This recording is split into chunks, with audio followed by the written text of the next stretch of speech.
Por favor, abran sus Biblias en la epístola a los Filipenses, capítulo 1. Después de un receso bien extensivo, después de haber dado 3 estudios sobre esta epístola que estamos estudiando consecutivamente, hoy volvemos a este estudio. Vamos a leer los versículos 1 al 12 para recordar el contexto de lo que hemos venido estudiando. Y también estaremos dando un breve repaso para que nos acordemos lo último que estudiamos. Más bien leamos los versículos 1 al 11. Pablo y Timoteo, siervos de Cristo Jesús, a todos los santos en Cristo Jesús que están en Filipos, incluyendo a los obispos y diáconos. Gracia a vosotros y paz de Dios nuestro Padre y del Señor Jesucristo.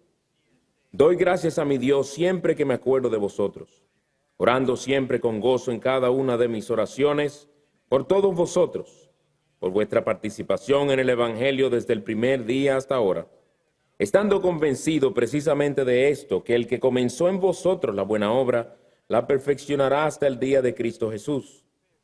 Es justo que yo sienta esto acerca de todos vosotros, porque os llevo en el corazón, pues tanto en mis prisiones como en la defensa y confirmación del Evangelio, todos vosotros sois participantes conmigo de la gracia. Porque Dios me es testigo de cuánto os añoro a todos en el entrañable amor de Cristo Jesús. Y esto pido en oración, que vuestro amor abunde aún más y más en conocimiento verdadero y en todo discernimiento, a fin de que escojáis lo mejor, para que seáis puros e irreprensibles para el día de Cristo, llenos del fruto de justicia, que es por medio de Jesucristo, para la gloria y alabanza de Dios. Oremos, hermanos, para pedir al Señor que bendiga la enseñanza de su palabra en esta noche. Señor nuestro que estás en los cielos, solo a ti, Dios y Señor, te damos la gloria como acabamos de cantar. A ti venimos en nuestra insuficiencia para que tú seas con todos nosotros hoy al oír tu palabra. Enséñanos, oh Señor, y transfórmanos por medio de la misma, por obra poderosa de tu Espíritu. No nos dejes como vinimos. Líbranos de nosotros ser como Jonás, como oíamos esta mañana. Que más bien con un espíritu humilde, sumiso, nos acerquemos hoy a ti. Que no alterquemos contigo. Te pedimos esta bendición en el nombre de Cristo. Amén. A modo de repaso, hermanos, hemos estado estudiando la oración que el apóstol Pablo empieza en el versículo 3 de este capítulo 1 de la epístola a los Filipenses. Y estuvimos viendo los versículos 3 al 8, donde el apóstol Pablo presenta acciones de gracias a Dios por los filipenses y nos dice las razones por las cuales él daba acciones de gracias a Dios por ellos. Luego empezamos a ver las peticiones que el apóstol Pablo hace a favor de los filipenses a partir del versículo 9. O más específicamente del versículo 9 al versículo 11. Y en nuestro último estudio, si es que se acuerdan que hace ya un tiempo, estudiamos la primera parte de las peticiones que Pablo ofrece a favor de los filipenses, versículo 9 y la primera parte del versículo 10, que paso a leer. Y esto pido en oración, que vuestro amor abunde aún más y más en conocimiento verdadero y en todo discernimiento, a fin de que escojáis lo mejor. Y ahí nos detuvimos. Hoy vamos a estudiar el resto del versículo 10 y el versículo 11, donde encontramos lo que llamaremos el propósito principal de la petición de Pablo a favor de los filipenses. Si su petición hubiera llegado hasta donde acabamos de leer, en la primera parte del versículo 10, hubiese sido una oración completa y una oración de hecho digno de que nosotros también la hagamos nuestra. Pero Pablo quería compartir con los hermanos en Filipo cuál era el propósito principal de su petición por ellos. Y según él, su propósito al pedir estas cosas que pedía por ellos era el siguiente: para que seáis puros e irreprensibles para el día de Cristo, llenos del fruto de justicia que es por medio de Jesucristo, para la gloria y alabanza de Dios. Él tenía un propósito al pedir las cosas que pedía por ellos. Y él se los da a conocer. Y en este propósito él se enfoca en dos cosas. Por un lado, los filipenses mismos, cuando dice para que seáis, entonces él dice que pedía por ellos ciertas cosas para que ellos fueran de cierta manera. Y la otra parte de su propósito que les comunica se enfoca en Dios, para la gloria y alabanza de Dios. Y estas básicamente serán nuestras dos divisiones en el estudio de esta noche, viendo en primer lugar la petición de Pablo y su enfoque en los creyentes de Filipos, la oración de Pablo en segundo lugar y su enfoque en Dios, el propósito de su oración y su enfoque en Dios. Veamos en primer lugar el propósito de la petición de Pablo y su enfoque en los creyentes de Filipos. Dice él que él pedía las cosas que pedía, que ya le dijo que eran, con este propósito: para que seáis puros e irreprensibles para el día de Cristo, llenos del fruto de justicia que es por medio de Jesucristo. Primero les dice a ellos que él pedía estas cosas por ellos para que ellos fueran puros, para que seáis puros, dice él. La palabra puro aquí, que en la Reina Valera se traduce sincero, quiere decir algo que no está mezclado con ninguna sustancia extraña. Es como, por ejemplo, cuando hablamos de oro puro. Cuando hablamos de oro puro, estamos hablando de un oro que no ha sido mezclado con otros metales. Y de ahí tiende a ser más caro. En un sentido espiritual, Pablo quería que aquellos hermanos fueran puros, que fueran santos, que no estuvieran mezclados con inmoralidad sexual o con inmoralidad de cualquier otra índole, que no fueran afectados por la hipocresía, que fueran limpios espiritualmente y que crecieran en estas cosas en su diario vivir. Por otro lado, también Pablo les dice que era su propósito el pedir estas cosas por ellos para que fuesen irreprensibles. Irreprensibles. Y la palabra irreprensibles aquí, o la palabra que usaron los traductores de nuestra versión, en el original es una palabra que es un poco difícil de traducir. Se puede traducir de diferentes maneras según estuve viendo, hermanos. La palabra que se usa aquí aparece solamente 2 veces en el Nuevo Testamento. Una conlleva la idea de no tropezar y la otra conlleva la idea de no hacer tropezar a otros. Por ejemplo, en Hechos 24:16, Pablo dice: por esto yo también me esfuerzo por conservar siempre una conciencia irreprensible delante de Dios y delante de los hombres. Aquí obviamente Pablo dice que él no quería caer, que él no quería ofender a Dios, que él vivía y ni ofender a los hombres. Él quería vivir con una conciencia limpia delante de Dios en ese sentido, una conciencia que no le acusara de pecado ni delante de Dios, ni contra Dios directamente, ni contra ninguno de los seres humanos, ni contra su prójimo. Pero en 1 Corintios 10, él usa la misma palabra allí, pero ahora para hablar de que él no quería ser de piedra de tropiezo ni a los judíos ni a los gentiles. Pero es la misma palabra que se usa. Y en ese sentido no se traduce, yo no quiero ser de irreprensible para ellos. Se tiene que traducir de otra manera. Él no quería ser de tropiezo.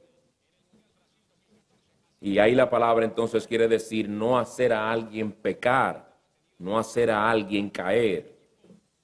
La pregunta es, ¿qué quiere decir irreprensible en el contexto del pasaje que estamos estudiando? El énfasis no es irreprensible en el sentido que nosotros tendemos a entender esa palabra como alguien a quien no se le puede acusar de algo. Alguien a quien no se le puede condenar por algo que ha hecho. Por el contexto vemos aquí, hermano, parece ser que Pablo lo que pide es más bien que ellos fueran guardados sin caída. Ese es el énfasis. En otras palabras, que en su andar cristiano ellos se mantuviesen firmes. Pablo les dice, yo pido estas cosas por vosotros para que ustedes sean puros, pero que para que también ustedes sean guardados firmes, para que sean guardados sin caída, para que crezcan, se fortalezcan en el Señor. La idea principal, hermanos, es que él oraba estas cosas por ellos para que ellos perseveraran hasta el fin. Ahora fíjense cómo Pablo nos enseña que el que aquellos creyentes fueran puros y espiritualmente y el que perseveraran sin caída tenía mucho que ver también con el día del juicio. Por eso él añade, a fin de que escojáis lo mejor para que seáis puros e irreprensibles para el día de Cristo. Yo oro, hermanos, estas cosas las pido delante del Señor porque quiero que ustedes sean puros y sean guardados sin caída para el día de Cristo. Él tenía eso en mente, tenía eso por delante, la venida gloriosa de Cristo y el juicio final. Es decir, que la razón por la cual Pablo pedía que ellos fueran puros y que se mantuvieran firmes era para que estuvieran preparados para el día de Cristo. ¿Y qué es el día de Cristo en este contexto? El día de su segunda venida. Aquel glorioso y majestuoso evento cuando el Señor Jesucristo descenderá de los cielos. Por un lado para vengarse de sus enemigos y por otro para venir a ser glorificado en sus santos. Pablo quería que aquellos hermanos anduvieran en pureza de vida y perseveraran firmes en preparación para aquel solemne día en el que la verdadera condición de toda alma humana se dará a conocer para siempre. Segundo a los Corintios 5:10, el mismo apóstol dice, porque todos nosotros debemos comparecer ante el tribunal de Cristo, para que cada uno sea recompensado por sus hechos estando en el cuerpo, de acuerdo con lo que hizo, sea bueno o sea malo. Todos vamos a comparecer ante ese tribunal. Cuando a alguien le llega una cita para ir al juzgado, esa persona o va o rompe el papel y no va y sufre las consecuencias. Esta cita que nosotros tenemos en el tribunal de Cristo, nadie puede dejar de ir. Todos vamos a comparecer ahí. En Romanos 2:16 él dice, el día en el que, según mi evangelio, Dios juzgará los secretos de los hombres mediante Cristo Jesús. Lo que tú crees que es un secreto para nosotros, los que te conocemos, ese será el día en que no habrá más secretos ya. Pues es con este día solemnemente que Pablo pide que el amor de estos hermanos abunde más y más en todo conocimiento y discernimiento para que escogieran lo mejor. ¿Y con qué propósito pide esto? Para que cuando el Señor regrese, ellos sean hallados sin mezcla de impureza, sin mezcla de hipocresía y firmes en el Señor. Pero hay algo más que Pablo menciona que tiene que ver con el propósito de su petición. En el versículo 10. Dice él que también pedía estas cosas para que ellos fueran llenos del fruto de justicia que es por medio de Jesucristo. Y con esto les dice que él quería que Dios les ayudara a vivir vidas que se caracterizaran por los frutos de justicia que producen esas vidas. Es decir, vidas en las que sea evidente que ellos viven conforme a la ley santa y justa de Dios. Y como esto era algo que Pablo deseaba que abundara en ellos, él pide que ellos fueran llenos de frutos de justicia. No unos cuantos frutos aquí y allá que dejan a la gente preguntándose, ¿será creyente o no? Él pedía específicamente estas cosas para que ellos fueran llenos de esos frutos, que los frutos sobreabundaran, que esas ramas del árbol producido por el Señor en esas vidas, esas ramas estuvieran ya colgando cerca del piso ya de tanto fruto que tienen. Así debe ser la vida del cristiano, caracterizada por frutos que todo el mundo pueda ver. Pero hay un detalle que Pablo da sobre estos frutos de justicia que hacen que sean bien peculiares. Él dice que sean llenos de frutos de justicia, que es por medio de Jesucristo.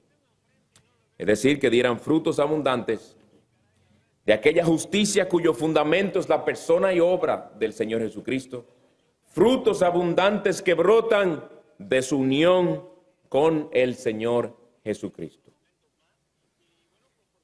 Pues hermanos, este es el propósito de la petición de Pablo en lo tocante a los hermanos de aquella iglesia local. Lo que llamamos, y nuestro primer punto, el propósito de la petición de Pablo y su enfoque en los creyentes de Filipos. Hermanos de Filipos, yo pido estas cosas por vosotros, para que ustedes sean puros, santos, para que ustedes sean guardados sin caída hasta el día del Señor Jesucristo, el día de su venida, el día del juicio, y para que ustedes también sean llenos de frutos de justicia, que únicamente son posibles por medio del Señor Jesucristo. Veamos ahora, en segundo lugar, el propósito de la petición de Pablo y su enfoque en Dios. Y esto lo vemos en las últimas palabras del versículo 10. Déjame confirmar eso. Me parece que es el 11.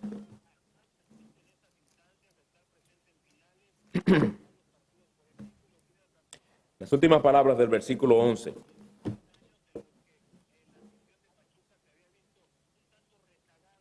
Donde Pablo empieza diciendo de nuevo pero ahora para hablar con referencia a Dios, para la gloria y alabanza de Dios. Pablo, ¿por qué tú pides estas cosas por nosotros? Para que ustedes sean puros e irreprensibles, llenos de frutos de justicia, pero también para la gloria y alabanza de Dios. Esta es una realidad, este es en realidad el propósito fundamental del apóstol en todo lo que él pide por los filipenses. Todo lo que él empezó a decir desde el versículo 3, que daba gracias a Dios por ellos, hasta que empieza en el versículo 9 a decir, esto pido por vosotros. Todas esas cosas, su meta principal era que el Señor recibiera la gloria y la alabanza. ¿Y qué es lo que quiere decir él con estas palabras exactamente? Nosotros sabemos que todo fue creado para la gloria de Dios y todos estamos llamados a vivir para la gloria de Dios. Pablo también pide lo que pide para la alabanza de Dios. ¿Pero qué quieren decir estas cosas? La gloria de Dios es básicamente el resplandor de sus gloriosas perfecciones, la manifestación o revelación de su excelencia divina. Y la alabanza de Dios es la respuesta del ser humano ante la manifestación de su gloriosa excelencia.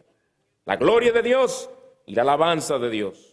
Cuando los seres humanos contemplan la manifestación de las perfecciones de Dios en la creación, en la redención o en la providencia, la reacción principal debe ser la adoración de Dios, como un reconocimiento de que hemos visto su gloria y de que Él es digno de ser alabado por ello. Puesto que Pablo pide por aquellos creyentes, tenía como propósito principal el que las perfecciones de Dios se dieran a conocer por medio de ellos y como resultado de esa realidad, Dios fuera alabado. Pablo sabía que la obra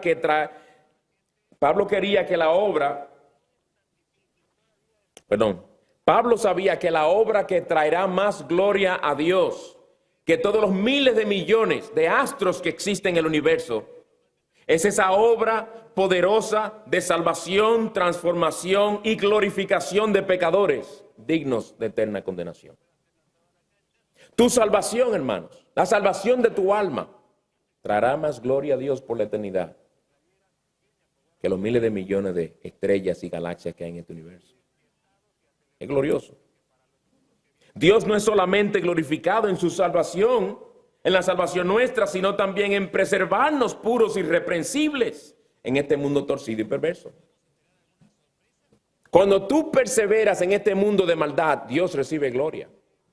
Porque ¿cómo puede ser que un ser humano como nosotros, que vivíamos entregados a la maldad, hoy vivimos dando muerte a la maldad de nuestros corazones y luchando por no conformarnos de nuevo a nuestra antigua manera de vivir? Eso trae gloria a Dios. ¿Quién podrá hacer eso? Solamente Dios. Algo a lo cual Judas hace referencia en Judas 24 y 25, cuando él dice, y aquel que es poderoso para guardaros sin caída, irreprensible, y para presentaros sin mancha en presencia de su gloria, puros, con gran alegría al único Dios, nuestro Salvador, por medio de Jesucristo nuestro Señor, sea gloria, majestad, dominio y autoridad, antes de todo tiempo y ahora y por todos los siglos. Amén. ¿Qué privilegio tenemos nosotros? que el que nosotros seamos guardados sin caída y seamos presentados santos sin mancha delante de Él traerá gloria a su nombre. Nosotros, indignos pecadores,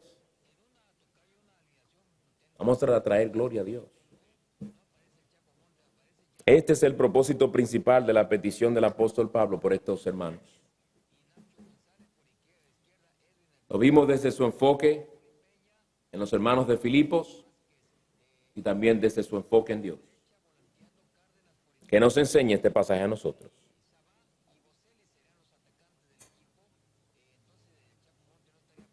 Nos enseñan varias cosas en cuanto a la oración verdadera, hermanos, por un lado. Varias cosas en cuanto a la oración verdadera. Pablo está aquí pidiendo cosas por estos hermanos. Pablo aquí está diciéndoles por qué él pedía esas cosas. Y a la misma vez el Señor, por medio de esta enseñanza, por medio de estas cosas que él dice aquí, nos está enseñando a nosotros sobre los elementos de una verdadera oración. Es preocupante, hermanos, la deficiencia que algunos de nosotros mostramos en nuestras oraciones, especialmente en su enfoque, en su contenido. Hay quienes creen que orar es algo simple. Simplemente empezar a decir cosas que hemos aprendido o hemos oído a otros decir y ya. ¿No lo ven ustedes a veces en las noticias cuando ha ocurrido una tragedia que alguien se para, especialmente el presidente o alguien, y dice, nuestras oraciones están con vosotros? Nuestras oraciones están con los familiares de las víctimas de esta tragedia. Con lo cual quieren decir, no que ellos están orando. Presidente, estoy seguro que con eso no está diciendo que cuando él se retira a su casa, todas las noches se está clamando por ellos. Yo espero que así sea, pero generalmente no eso es lo que están diciendo. Ellos lo que están diciendo es que se lamentan con ellos, que se identifican con su dolor. Pero a eso le llaman, nuestras oraciones están con vosotros. Porque orar no es nada, orar es algo simple. ¿Qué nos enseña la Biblia sobre la oración? Por un lado, la Biblia nos enseña que no todas las oraciones son aceptadas delante de Dios. Hay oraciones que son abominables delante de Dios. Oigan, al que aparta su oído para no oír la ley, es decir, el que es un rebelde, el que pisotea la ley de Dios con sus pies, su oración también es abominación. Proverbios 28:9. Y hay personas que menosprecian la ley de Dios, para quienes la ley de Dios no significa nada, para quienes es como basura, y tienen la osadía de acercarse a Dios con la confianza de que creen que Dios lo va a oír. Él les dice a su pueblo en Isaías 1:15, y cuando extendáis vuestras manos, esconderé mis ojos de vosotros. Sí, aunque multipliquéis las oraciones, no escucharé. Vuestras manos están llenas de sangre. No es que cualquiera que ora, Dios lo oye y lo recibe. No hay una actividad tan solemne y a la vez tan difícil como la oración genuina que agrada al Señor. Y este pasaje nos da varias lecciones sobre tal clase de oración que agrada al Señor. Y una de las cosas que esta oración de Pablo, si lo usamos como modelo, una de las cosas que nos enseña es que toda oración verdadera empieza y termina con Dios. La oración verdadera empieza y termina con Dios. ¿Cómo empieza Pablo a decir sobre lo que él decía en oración por ellos en el versículo 3? Oigan, doy gracias a mi Dios. El énfasis, Dios. Y termina diciendo, para la gloria y alabanza de Dios. Empieza con Dios, termina con Dios. Hermanos, ese concepto de la oración en que se piensa que ella principalmente, se piensa de la oración principalmente como una actividad interna, subjetiva, que trae beneficio mental y espiritual, dándole tranquilidad, paz y ánimo al que la practica, es un concepto egocéntrico y antibíblico de la oración. ¿Cuántas no son las personas que hablan de la oración? Yo estaba angustiado, oré y la oración me calmó. Espero que haya sido el Señor que te calmó en respuesta a la oración. Pero no que la práctica en sí o el ejercer la oración en sí es de por sí un calmante emocional. Eso sería superstición. La oración es un medio. El Señor es aquel a quien clamamos, es a Él que le pedimos que calme nuestros corazones, es a Él que le pedimos que llene nuestros corazones de fe para confiar en su palabra y sus promesas. No es la oración en sí que hace la obra. La oración, según las Escrituras, empieza con Dios y termina con Dios. Nuestras oraciones, lo que quiero decir es que tienen que ser teocéntricas, centradas en Dios principalmente, en su ser. Él es el ser todo suficiente, todopoderoso, omnisciente, compasivo, misericordioso, y que en su fidelidad ha de cumplir sus promesas para con su pueblo. Las oraciones egocéntricas, por otro lado, las que empiezan con nosotros y nuestros asuntos y terminan con nosotros y nuestros asuntos, ofenden al Señor. ¿Son tus oraciones egocéntricas? Las oraciones egocéntricas tienen a Dios en poco. Oraciones así ponen a un lado su gloria. Porque esa no es la preocupación principal del egocéntrico al orar. Ponen a un lado el avance de su reino, ponen a un lado el bien de las almas, ponen a un lado la voluntad de Dios. Tales oraciones no pueden agradar a Dios. De ahí que en Santiago 4 dice, versículos 3 y 4, pueden buscarlo, Santiago 4.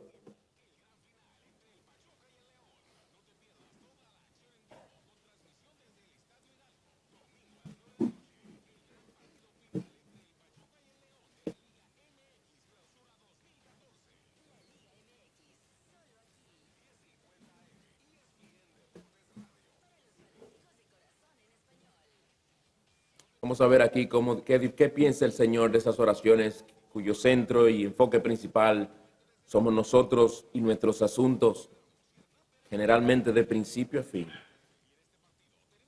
Santiago 4:3. No tenéis porque no pedís.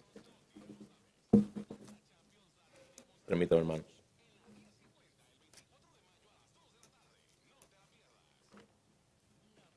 Santiago capítulo 4. Empezando la lectura al final del versículo 2 y el versículo 3 completo.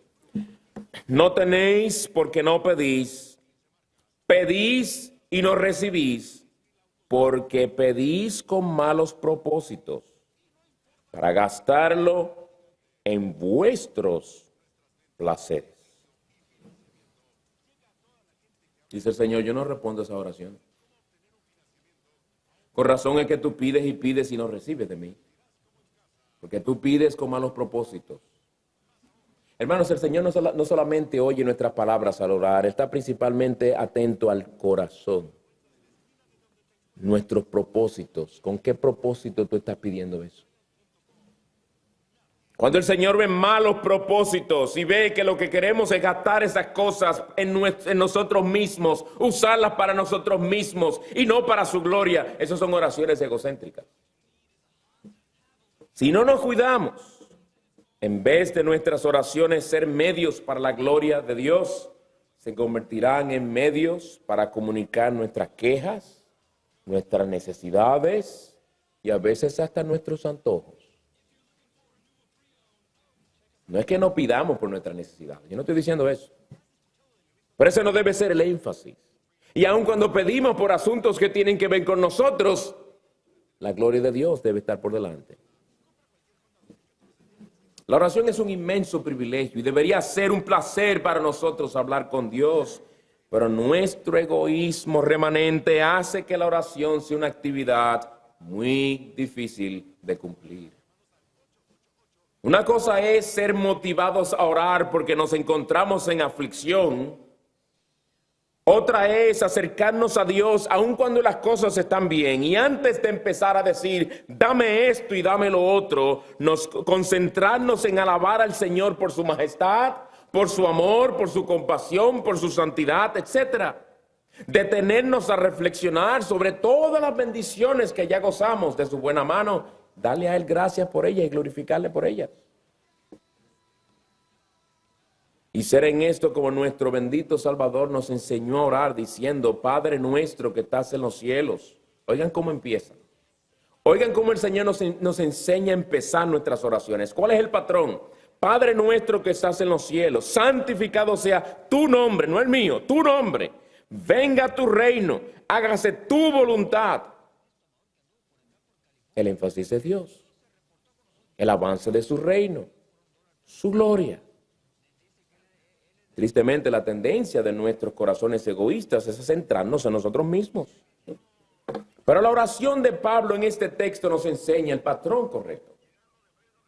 Las oraciones que agradan a Dios empiezan con Él y terminan con Él. Es decir, que son teocéntricas. No es que empecemos diciendo Dios y terminemos diciendo la palabra Dios. No, estoy hablando que la oración debe ser teocéntrica. El énfasis debe ser Dios. El énfasis debe ser su gloria. Aun cuando pidamos algo debe ser, Señor, si es tu voluntad, sea hecha tu voluntad, no la mía. Si esto ha de glorificarte, Señor, concédemelo. Si en ese trabajo yo he de traerte gloria, dámelo, Señor. Pero si habrá de ser un lazo para mí y ser una gran tentación, Señor, no me lo des. Porque yo quiero glorificarte a ti. Pero en segundo lugar, las evidencias, otra cosa que aprendemos de esta oración, es que las evidencias de la gracia de Dios en nuestras vidas deben animarnos a pedir más gracia. Las evidencias de la gracia de Dios en nuestras vidas, aquello que vemos que el Señor ya está haciendo en nuestras vidas, aquellas áreas en las que vemos que Dios nos ha estado ayudando a crecer, deben animarnos a pedir aún mucho más gracia de Dios. Y cualquiera que lee los versículos 3 al 8, donde el apóstol Pablo da gracias al Señor por los filipenses y explica por qué, podría reaccionar diciendo, wow, qué bendición era, que cada vez que Pablo se acordaba de aquellos hermanos, él daba gracias al Señor por ellos. Era evidente que el Señor estaba obrando en aquellos hermanos, les estaba haciendo crecer en gracia y en el conocimiento de Cristo. ¿Qué cosa podía él orar por ellos que ya ellos no tuvieran? Pablo no pensaba así. Pablo seguía orando por ellos y de hecho, lo que Pablo veía en ellos, por lo cual él daba gracias, le animaba a orar mucho más por ellos para que aquellas cosas siguieran abundando aún más y más. Hermanos, esto nos enseña un principio que debemos tener en cuenta en nuestras oraciones también. Nuestras oraciones personales.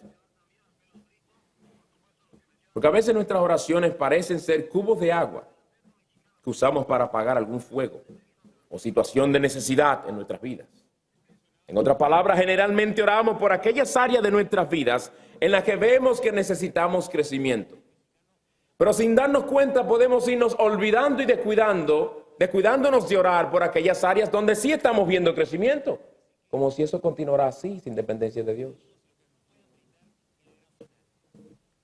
Pablo daba gracias a Dios por su obra en los filipenses, pero también pedía para que ellos siguieran creciendo. De ahí que cuando pedía que crecieran en amor, él pide que su amor abundara aún más y más. Cuando pide que dieran más frutos de justicia, él pide que fueran llenos de frutos de justicia. Él quería ver más abundancia. Pues mi hermano, te pregunto, ¿te ha hecho el Señor crecer en tu amor por las Escrituras? ¿Puedes tú percibir que en una manera creciente estás deseando cada vez más como niño recién nacido la leche espiritual no adulterada? Eso alegraría nuestros corazones oír una cosa así, hermano. Si es así, da gracias al Señor, pero ora para que el Señor te dé mucho más amor por las Escrituras. ¿Has estado creciendo en tu comunión con Dios? ¿Hay cada vez más deleite en acercarte al Señor? ¿Tienes dulce comunión con tu Dios a diario? Pídele entonces al Señor que te acerque a Él más y más. ¿Ves progreso en humildad, paciencia y amor? Clama a Él que te haga abundar aún más y más en estas y demás gracias espirituales. Si tú dices, yo no veo mucho por lo que orar, porque estoy creciendo por aquí, estoy creciendo por allá, estoy creciendo en esto y esto, y me veo creciendo gracias al Señor en esas áreas. Esas son áreas por las cuales hay que seguir orando. ¿Nos ha guardado el Señor en unidad por todos estos años como iglesia? ¿Qué es eso? ¿Razón para ahora detenernos y no orar más por la unidad de la iglesia? No, es lo contrario. Es mucho más razón para seguir pidiendo al Señor que nos guarde en unidad. ¿Cuándo fue la última vez que tú oraste al Señor en tu oración privada? Señor, guárdanos en unidad como iglesia. Si te presentáramos un calendario del año completo, desde mayo de este año que va hacia atrás, hacia mayo del año pasado, ¿cuántas veces durante un año tú clamaste al Señor con fervor y con la convicción de que sin Él nada podemos hacer, pidiendo al Señor, Señor, guárdanos en unidad? No, quizás lo que ha pasado es que nos hemos acostumbrado a la bendición de tener una iglesia unida por tantos años y como que no pedimos por eso ya. Esa es nuestra tendencia, descuidarnos en aquellas cosas que vemos que andan bien. Nuestro liderazgo ha gozado de paz por muchos años. ¿Qué haremos entonces? ¿Dar por sentado que así siempre será? No, clamaremos al Señor para que Él siga guardando nuestro liderazgo. Para que Él siga dándonos esa paz, ese amor que hay entre nosotros, para que nos siga fortaleciendo. El Señor no quiere ver en ninguno de nosotros un espíritu de complacencia en el que confiemos en bendiciones pasadas. No, el Señor quiere que le pidamos la gracia que necesitamos cada día, así como debemos pedirle el pan de cada día. Pues te pregunto, hermano, ¿estás conforme con el crecimiento que hasta ahora tú has alcanzado? Porque si tú eres un creyente en algo habrás crecido, pero yo. Sí, a veces hay descuido espiritual. Pero tú debes poder hablar de la obra del Señor en ti, si hay vida espiritual en ti. Tú puedes poder hablarnos de algún área en la cual el Señor, o varias áreas en la cual tú has visto que el Señor te ha estado ayudando a crecer. La pregunta es que si estás conforme con el crecimiento que hasta ahora has alcanzado. ¿Estás satisfecho con lo que eres como cristiano en el día de hoy? ¿Estás conforme con lo que hasta ahora has hecho por el Señor en tu vida? ¿O crees que necesitas hacer más? ¿Estás contento con tu manera de pensar sobre el mundo? ¿O crees que debes ser más espiritual? ¿Estás conforme con tu manera de pensar sobre la vida, el dinero, tu manera de vestir, tu manera de desempeñar tu trabajo, el cumplimiento de tus deberes en el hogar y tus deberes como miembro de la iglesia? ¿O crees que todavía deberías abundar más y más en estas cosas? ¿Estás conforme, mi hermano?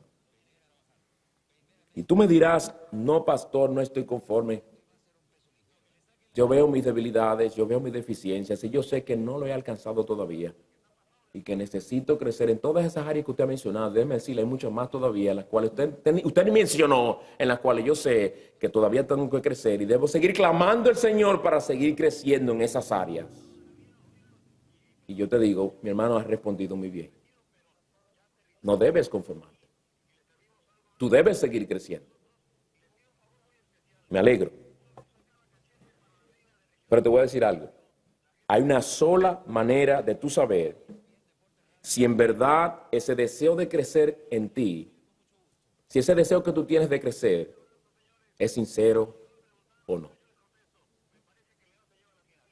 Hay una manera de saberlo. Mira tu vida de oración. Mira por qué cosas tú pides al Señor. Esa es la prueba, o una de las pruebas, para no ser muy dogmático, una de las pruebas más contundentes que te dirán a ti delante del Señor, si tú estás en serio en cuanto a tu crecimiento espiritual, si tú en verdad deseas desde lo profundo de tu corazón ser hecho más conforme al carácter de Cristo o no. Tus oraciones dan a conocer cuáles son tus prioridades. Tus oraciones dan a conocer a qué le das mayor importancia. ¿Qué es lo que más amas y qué es lo que más deseas? Tus oraciones te lo dicen a ti mismo. Se lo dicen a Dios, obviamente, pero también te lo dicen a ti. Déjame hacerte la siguiente pregunta para ayudarte a entender lo que te estoy diciendo. Hermano, ¿cuándo fue la última vez que le pediste al Señor que te diera más amor? Que te diera más humildad, que te hiciera más santo, que te diera un mayor celo por la gloria de Cristo. Al punto que cuando tú vieras a alguien deshonrando a Cristo, tu corazón se indigne. ¿Cuándo fue la última vez que le pediste al Señor que te diera mayor devoción a Él? Más sabiduría, más dominio propio, más amor por las almas perdidas, más paciencia, más disciplina en el uso de tu tiempo y de tus bienes, que te diera una conciencia más sensible a tu pecado. ¿Cuándo fue la última vez que tú pediste por alguna de esas cosas? O algunas otras. ¿Cuánto insistes delante del Señor, rogándole que te conceda mayores medidas de estas cosas? Y el Señor ve la insistencia con la que vienes una y otra vez. Señor, dame un mayor amor por mis hermanos. Señor, dame mayor humildad porque este orgullo lo veo que sigue creciendo en mi corazón, Señor. Te ve el Señor clamando por esas cosas con insistencia, con fervor, con determinación, a que le dices al Señor, Señor, si no me das estas cosas, me muero. Tu respuesta a estas preguntas que te he hecho te dice si en verdad tú estás conforme con tu vida espiritual o no. Si tú clamas con fervor por estas cosas y otras, se ve que tú no estás conforme con lo que has alcanzado. Si tú solo te conformas con decir, Señor, gracias por este día que me has dado, Señor, bendíceme hoy en mis responsabilidades en Cristo Jesús, amén, tú estás muy conforme con lo que has alcanzado. Y te voy a asegurar algo, si esa es tu oración, oraciones generales, ambiguas, que ni puedes darle gracias a Dios cuando te responde porque tú no sabes qué te ha respondido, porque tus oraciones son tan generales que no son específicas como para poder identificar si realmente te ha respondido. Y te acostumbras casi siempre y te encuentras y te atrapas muchas veces orando de la misma manera y con las mismas palabras. Tú no puedes estar creciendo espiritualmente. Tú no puedes estar creciendo espiritualmente así. Al Señor no le agrada ese espíritu de complacencia con el cual algunos vivimos. Conformes con venir a la iglesia, tener nuestro devocional privado, en algunos casos quizás oraciones de unos 5 minutos, donde se ora a veces por lo mismo y a veces con desgane. ¿Tú crees que el Señor se agrada en esa clase de vida cristiana? Escucha lo que él le dice a la iglesia de la Odisea. Yo conozco tus obras. Yo conozco tus obras. Que ni eres frío ni caliente. Ojalá fueras frío o caliente. Así, puesto que eres tibio y no frío ni caliente, te vomitaré de mi boca. El tierno, manso Señor Jesucristo hablando de esa manera, exactamente. La apatía espiritual le da náuseas al Señor. Eso es algo serio. Algo lo cual que tú y yo deberíamos tomar muy en serio. No podemos conformarnos con lo que hasta ahora hemos logrado. El Señor te quiere ver a ti y a mí clamando con fervor e insistencia, tocando la puerta del trono de la gracia. Señor, concédeme estas cosas que te pido, y en estas cosas que te pido lo que quiero es ser más semejante a mi Salvador. Dámela, Señor. Yo no estoy conforme con lo que hasta ahora he alcanzado. Yo no estoy conforme con el nivel de humildad que tengo. No estoy conforme con el nivel de santidad que tengo, con el nivel de celo por tu gloria, con el nivel de amor por las almas perdidas. No estoy conforme, Señor. Yo sé que necesito más.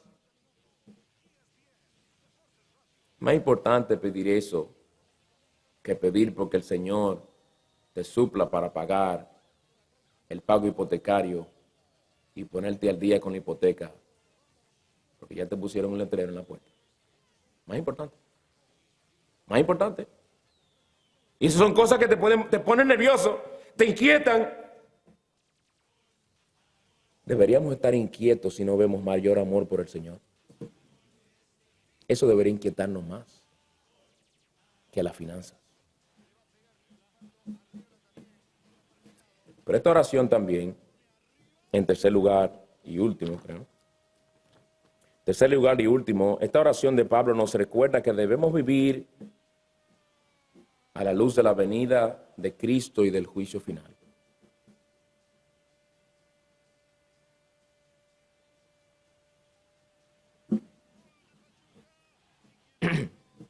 Pablo pedía por ellos las cosas que dice que él pide, que su amor abundara más y más en todo conocimiento y discernimiento espiritual, para que escogieran lo mejor y otras cosas más, para que seáis puros e irreprensibles para el día de Cristo. No para que se sientan bien, no. Con miras a ese glorioso día que se acerca. Con miras también al hecho de que seremos juzgados ante el tribunal de Cristo. Que tendremos que darle cuenta a Él de nuestros hechos. Cuenta de la manera en que usamos nuestro tiempo, nuestros dones, nuestros talentos, nuestros medios que Él puso a nuestra disposición. Pablo quería que ellos vivieran a la luz de esa realidad. Y que a la luz de esa realidad fueran puros e irreprensibles. Durante esta semana, nosotros trabajamos. Creo que la gran mayoría tienen trabajos. O hicimos quehaceres en el hogar, que es otro trabajo, ¿verdad? Estudiamos, nos comunicamos con personas usando los medios que tenemos a nuestra disposición. Durante esta semana compramos cosas que necesitábamos, leímos nuestras Biblias, oramos, ayudamos a ciertas personas que necesitaban de nuestra ayuda, pagamos nuestras cuentas. Durante esta semana descansamos, planificamos cosas futuras y muchas de estas otras cosas más que forman parte de nuestras actividades diarias, semanales y mensuales. Hicimos esas cosas y más. Durante esta misma semana, ¿qué pasó? Pregunto, ¿en qué momento, mientras desempeñábamos algunos de estos deberes o actividades, pensamos en que Cristo viene y en que tendremos que comparecer ante su tribunal en el día final? Y tú dirás, pastor, ¿para qué usted me hace esa pregunta? Este es el propósito. Para que cuando tu conciencia y mi conciencia nos digan, no se ha registrado nada, yo no creo que tú mencionaste ni tuviste eso en cuenta en lo absoluto, nos demos cuenta cuán poco tenemos por delante esa gloriosa realidad que deberíamos tener por delante siempre. ¿Y para qué? Para que nosotros ahora llegamos a nuestros hogares y empecemos a clamar, Señor, ayúdame a vivir a la luz de la eternidad. Ayúdame a vivir a la luz del hecho de que tú vienes por tu pueblo. Porque lo pierdo de vista tan fácilmente, concentrándome en las cosas cotidianas de la vida. Para eso que yo hago la pregunta. Y te sigo preguntando, y me lo pregunto a mí también. ¿En qué momento nos detuvimos a pensar en la realidad de que toda la historia humana se dirige sin parar hacia ese glorioso evento de la venida de Cristo?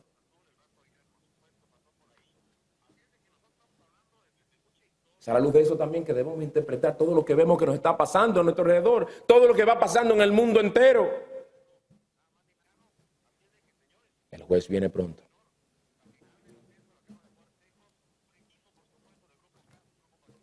Pablo era un hombre que vivía su vida cristiana teniendo estas realidades por delante.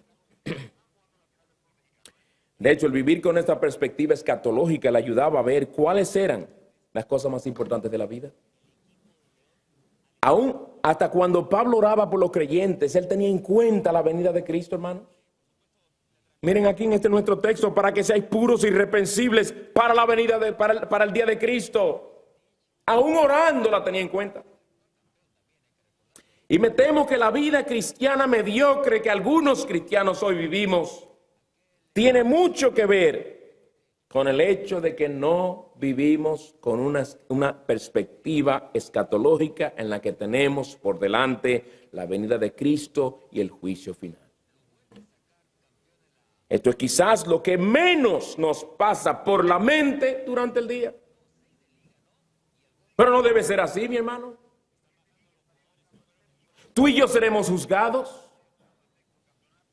Tú y yo pronto tendremos que darle cuentas al Señor del uso de nuestro tiempo, de nuestros dones, de las oportunidades y privilegios que nos dio. Daremos cuenta por las almas de nuestros hijos que Él puso a nuestro cuidado. Daremos cuenta por la manera en que cumplimos con nuestro llamado como esposos, esposas, padres, pastores, diáconos, miembros de la iglesia.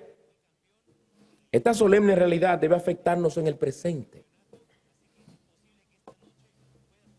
Hermano, ¿tú crees que le podremos decir al Señor en el día del juicio que la razón por la cual no crecimos más fue por el poco tiempo que teníamos? Porque esa es la excusa que algunos cristianos dan en el presente de por qué no crecen más. Ojalá yo tener más tiempo para buscar de mi Cristo. Y ese ojalá queda simplemente un eterno ojalá. Y no hay solución, no ve solución. Y yo me puse a calcular algo para darnos una idea de si en verdad no hay tiempo. Este es un promedio, ¿eh? No tomen que tiene que ser así, es así, porque la vida de cada uno varía y no todo el mundo tiene el mismo horario. Pero una idea. El Señor obviamente nos da 24 horas en el día, ¿verdad? De esas 24 horas pasamos un promedio de 9 horas fuera de la casa trabajando. Quizás 8 horas trabajando. Le puso una hora, quizás media hora ida, media hora venida, 9 horas, ¿verdad? Promedio. Dormimos un promedio de 7 horas, algunos 6 horas, algunos un poco menos. Le pongo una hora de desayuno y cena, media hora para cada uno, porque en el trabajo nos dan nuestra hora o media hora de almuerzo. ¿Saben cuándo nos queda? De 6 a 7 horas. Pero yo voy a la universidad, te quedan de 6 a 7 horas. ¿Cómo usamos esas 7 horas? 7 horas es mucho tiempo, señores. Y es verdad que se le van a uno las horas muchas veces. Porque siempre hay algo, hay muchas cosas. Pero yo me pregunto si en verdad estamos administrando bien nuestro tiempo. O si estamos dejando que las horas nos pasen y nos pasen. Y no las estamos aprovechando bien para la gloria del Señor. El que vive la luz de la venida de Cristo y el juicio venidero, se disciplina en el uso de su tiempo para asegurarse de que anda con el Señor, de que usa los medios de gracia, de que nutre su alma y procura el avance del reino de Cristo. Y dice, en el día de hoy tengo de 6 a 7 horas disponibles. Sí, para estudiar, para ir a la universidad, para cumplir con otros deberes en el hogar, lo que sea. Pero en ese tiempo yo tengo que sacar un buen tiempo para buscar del Señor y nutrir mi alma. No son las horas que me van a decir a mí cómo usarlas. Soy yo que las voy a usar. Hermanos, tenemos que confesarle al Señor con humillación. Humillarnos delante del Señor y confesarle el pecado de permitir que las cosas de este mundo y los afanos de esta vida nos nublen la visión, nos nublen nuestra perspectiva sobre la vida. Estamos tan arraigados a este mundo y las cosas temporales de la vida que probablemente no estamos haciendo nada por el avance del reino de Cristo. Digo, literalmente, nada. Te pueden pasar los días y las horas, hermano, y no haces nada por el avance del reino de Cristo. ¿Tú no sabías eso? Eso es preocupante. Eso debería preocuparnos. Pero te aseguro que algo hiciste por Facebook. Contribuiste con un comentario, contribuiste con alguna foto nueva que no había puesto. Si es que usas Facebook. Te aseguro, y puedo estar casi seguro sin equivocarme, es que si tú tienes un teléfono de esos inteligentes, algún texto tú habrás mandado esta semana. Digo uno, pero yo sé que son muchos más, pero digo por lo menos uno. ¿Enviaste algún email? ¿Viste televisión? ¿Viste algún video en YouTube? ¿Cuántas horas dedicaste a la música? Las horas van y las horas vienen. Las horas van y las horas vienen. Ahora responde esta pregunta. Durante esta semana que pasó, ¿le hablaste a alguien de Cristo? Yo no te digo esto para que ahora tú coges el calendario, por lo menos tengo que hablarle un alma de Cristo esta semana, o si no, no cumplo. No, yo no estoy hablando de eso. Pero ¿cuál es el patrón de nuestra vida? Le hablamos a alguien de Cristo en nuestro propio hogar. Cristo y su voluntad, su gloria, no debe solamente salir en nuestros hogares cuando es el tiempo devocional. Debe ser lo más normal en nuestras conversaciones hablar de Cristo. En todas esas comunicaciones de Facebook, texto, emails, le compartiste por lo menos un pedacito de un versículo a alguien. Para consolar, para recordarle del hecho de que necesitaba de Cristo a esa persona, o para algo se mencionó la palabra de Dios, algún versículo por lo menos, hermanos. Suponiendo que no descuidaste tu devocional personal esta semana, suponiendo que fue así, ¿qué esfuerzo hiciste por leer algún libro para la edificación de tu alma? ¿No te acuerdas que hace varios domingos estuvimos hablando y exhortando a los hermanos? Coge un libro, nutre tu alma. ¿Qué has hecho? ¿Qué has hecho? Y tiene como 6 o 7 horas disponibles. Yo no sé dónde te sacas esas 7 horas para todo, ojalá yo. Siéntate y calcula. Te queda un tiempo. Te aseguro que un tiempo te queda. Ay, ojalá los días fueron de 28, 30 horas. Calcula bien. Cuidado si le estás dando demasiado tiempo a algo que no necesita ni merece tanto tiempo. Cuidado si hay algo que te está robando tu tiempo. Chequeate ese liqueo que anda por ahí de tiempo. Ese goteo.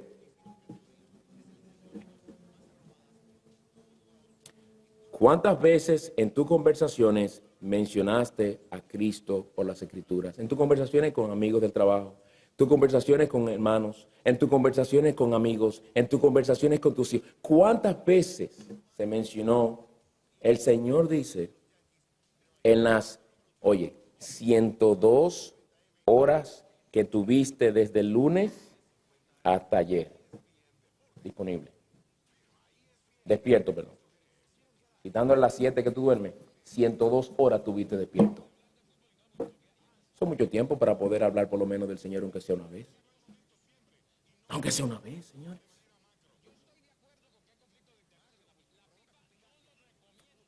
Pablo tenía su mirada siempre puesta en el Señor. No, Pablo no era un loco.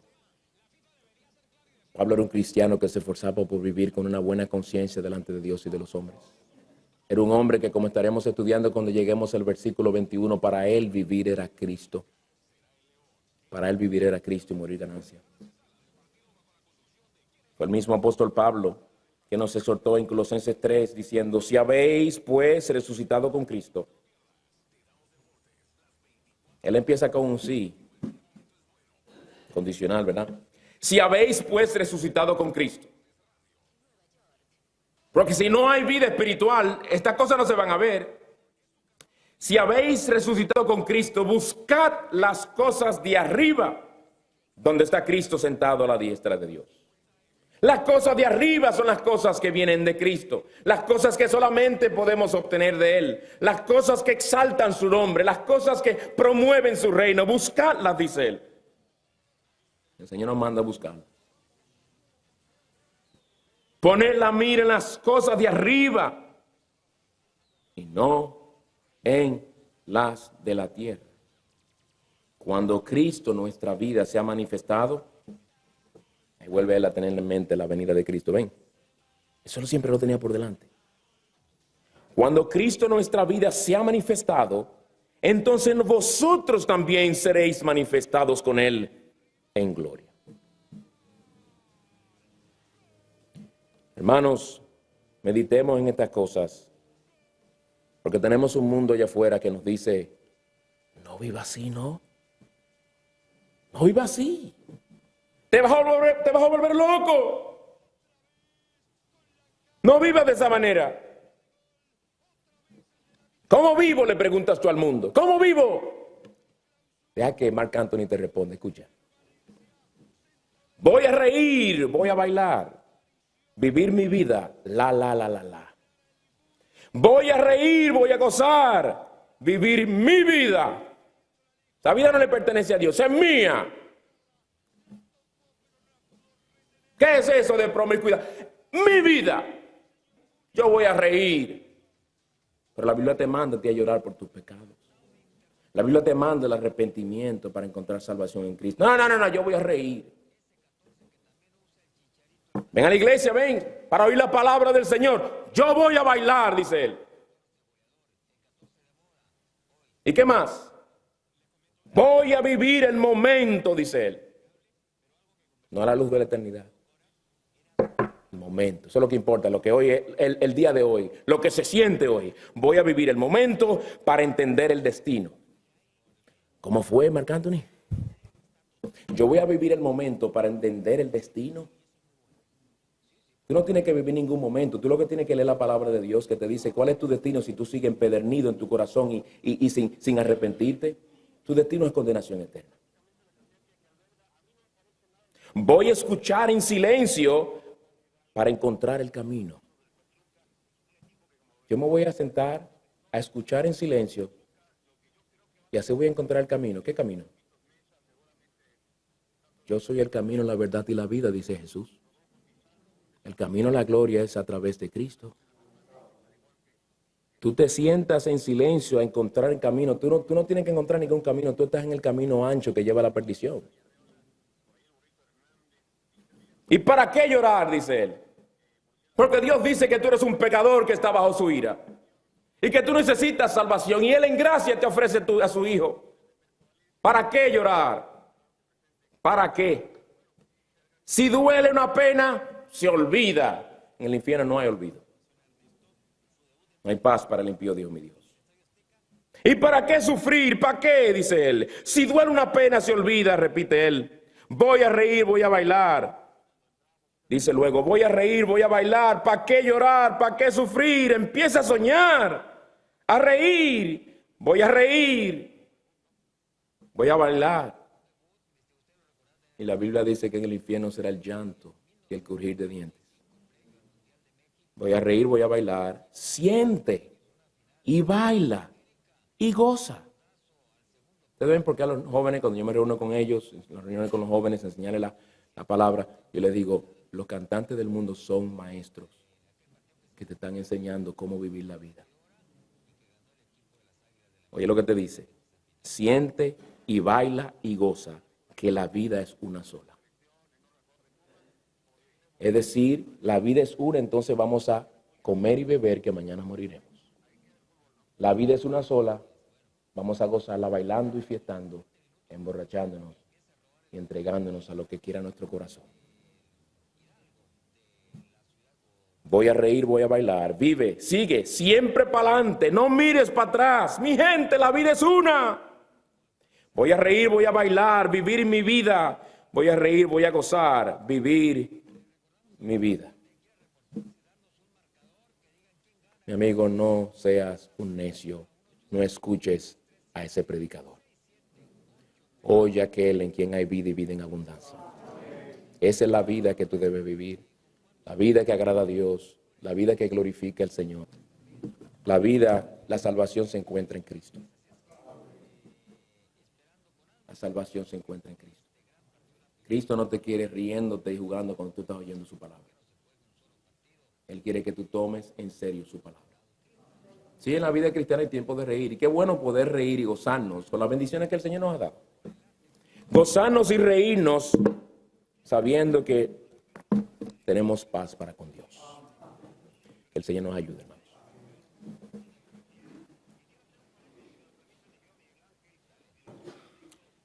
Señor, te damos gracias por tu palabra y tu misericordia para con nosotros, que no nos has dejado en nuestra necesidad, que nos has tapado los oídos para no oír el engaño del diablo.